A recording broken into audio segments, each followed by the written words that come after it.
হাসিনা একটা ভিতুর ডিম, কি করবে? লড়াইটা অনেক বড় এবং অনেক দীর্ঘ। তো আমরা ওই একজন ছাত্রনেতা বললেন না, কেউ আমরা যেন কাউকে ছেড়ে না যাই, একসাথে থাকি, দলবদ্ধ হয়ে থাকি। হাসিনা একটা ভিতুর ডিম, কি করবে?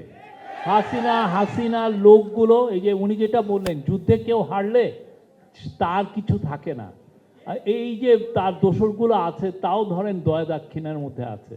তা আমরা সবাই ইউনাইটেড থাকলে কই বানের জলে ভেসে যাবে, কিছু কোনো চিন্তা করবেন না। Thank you. আশরাফ কায়সার ভাই। বলে যেতে হবে, কোথাও থামা যাবে না, কাউকে ভয় পাওয়া যাবে না, যেখানে প্রতিবাদ করা দরকার সেখানে প্রতিবাদ করতে হবে। আমাদের বয়ান জুলাইয়ের গল্প 100 বছর চালাতে হবে। মাত্র 2 বছর গেছে, এখনই জুলাই কথিত হয়ে যাচ্ছে।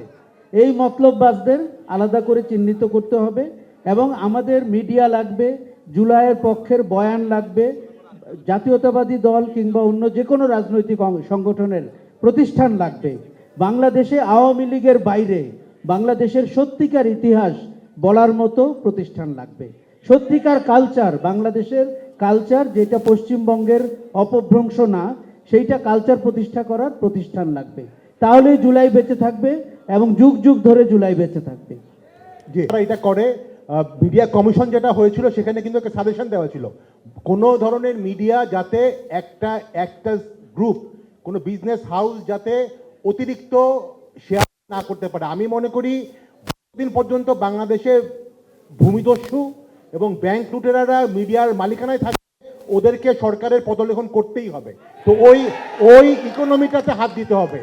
মালিকানা, ব্যবসা, লুটপাটে যদি আমরা হাত না দিতে পারি, মিডিয়া সবসময় এরকমই থাকবে। ওই জায়গাটা আমার মনে হয় কথা বলা উচিত। ধন্যবাদ। অনেক ধন্যবাদ।